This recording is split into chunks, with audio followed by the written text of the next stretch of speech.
été finaliste de la Ligue des Champions avec Arsenal. Et aujourd'hui, tu es ruiné.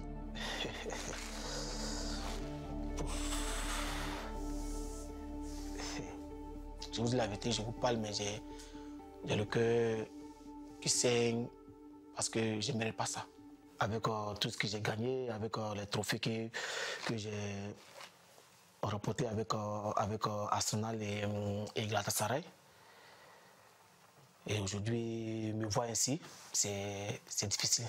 C'est difficile. Je n'ai pas souhaité ça, mais bon, c'est arrivé. C'est quand que tu t'es rendu compte que tu n'avais plus d'argent?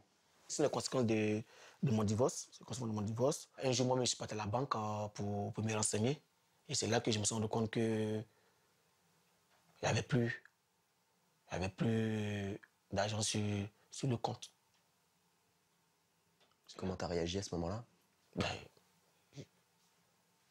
en fait, je ne croyais pas. Je ne croyais pas. Et je ne peux pas penser, une fois que la personne avec qui tu vis, tu as fait des enfants avec... on voit ça dans les films. On voit ça dans les films, mais je ne peux pas penser qu'un jour, cela allait arriver. Donc vous aviez un compte commun et elle a tiré l'argent, quoi. Bon, c'est ce qui s'est passé. J'ai été naïf là-dessus. Je sais, je le sais. J'imagine qu'il s'agit de millions d'euros? Oui, beaucoup. C'est beaucoup de millions. Moi, je sais que je me suis fait escroquer.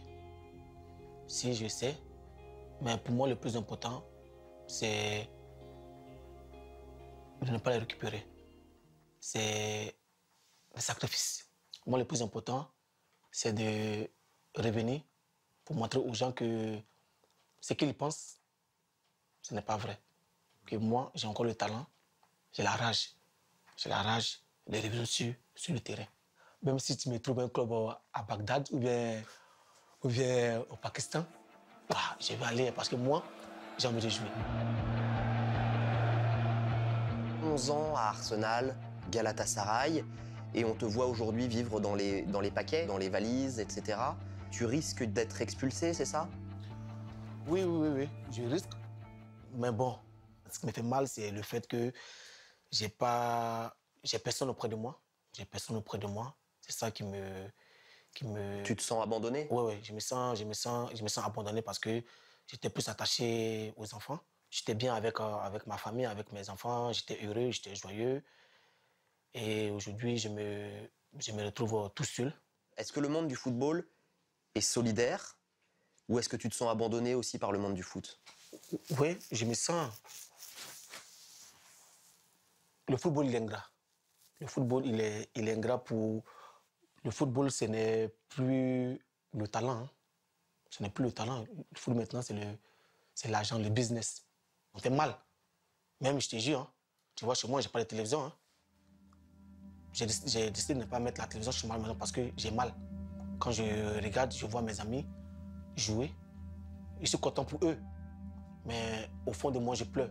C'est la méchanceté des gens qui ont fait qu'aujourd'hui, je suis assis chez moi à la maison. Je pleure tout seul. J'ai pas d'amis. J'ai pas des amis avec qui j'ai joué qui sont contents avec moi. Ceux qui sont contents avec moi, c'est juste quand ils apprennent que Emmanuel Eboué a tel problème. C'est là qu'ils surgissent, ils viennent.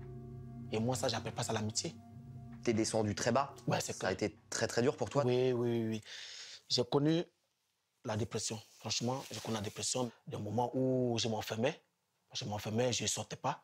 J'étais chez moi parce que d'abord de un, j'avais la honte. J'ai même plus de voiture. Je suis là, je me déplace dans le bus et dans le train, je voulais me cacher pour ne pas que les gens me reconnaissent parce que j'avais la honte.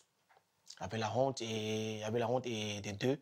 Ici, il y a même des journalistes même qui viennent à côté de la maison, qui cherchent à prendre des photos, qui cherchent à me filmer, à filmer tout ce que je fais. Donc, c'est difficile. T'as vu un film, hein? Oui, c'est comme cela, il faut être fort pour pouvoir surmonter ça. Et je vois que j'étais là et je régresse. je descends, je descends, je descends, je descends, je descends. Et ça, je ne veux pas que ça arrive à quelqu'un d'autre parce que c'est très, très, très, très difficile. Tu vois, j'ai les photos, j'ai même des vidéos de la finale de 2006 là. Mais quand je les regarde, je pleure. Quand je les regarde, je pleure. J'ai des photos ici avec les joueurs d'Arsenal, avec le Thierry Henry, les Pires, le Campbell. J'ai les photos aussi avec eux, mais quand je regarde ça, je coule les larmes, je pleure parce que je me dis que je n'ai pas atteint complètement mon objectif. Je n'ai pas atteint, mais je ne baisse pas les bras.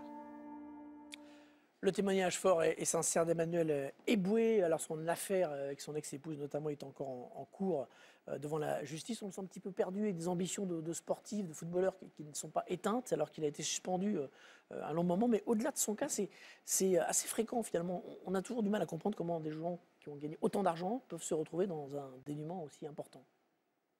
Il l'explique en quelque sorte. Moi, je trouve que c'est d'une incroyable dignité de venir comme ça à la télé expliquer son désarroi, parce que c'est d'une tristesse immense. Comme il le dit, il a gagné des millions. L'entourage autour des footballeurs, on le connaît. Moi, je retiens quelque chose dans ce qu'il a dit, c'est qu'il a dit « je suis seul aujourd'hui ». Et j'ai fini seul. Il faut savoir qu'un footballeur, il ne finit pas non plus en 15 ans de carrière avec 50 amis du football. En général, vos amis, ce sont ceux qui sont en dehors du football. Vous passez par des équipes, vous rencontrez des gens. Les amis, je ne vais pas dire qu'il reste peu, mais c'est un milieu qui est tellement, où il y a une telle compétition, où il y a tellement d'argent qu'aujourd'hui, chacun se regarde. Et il ne faut pas oublier qu'on est dans un milieu individualiste. Mais c'est ça que j'avais demandé, parce qu'il il doit connaître des gens multimilliardaires aujourd'hui. Oui, mais comme il le dit, il est seul. C'est-à-dire qu'aujourd'hui, je pense que si certaines personnes lui ouvrent la porte aujourd'hui et lui tendent la main, il faut la saisir parce qu'il est dans un moment très difficile de sa vie. On le sait tous, il y a des gens autour des footballeurs qui ne sont pas forcément bien intentionnés. Il faut essayer de le gérer au mieux. Ça a fonctionné pour certains et pour d'autres comme Emmanuel Eboué, c'est difficile. Moi, j'ai du mal à regarder même ce type de reportage parce que c'est triste de savoir qu'un des nôtres, en tout cas qui a vécu la même profession que nous, vit ça aujourd'hui.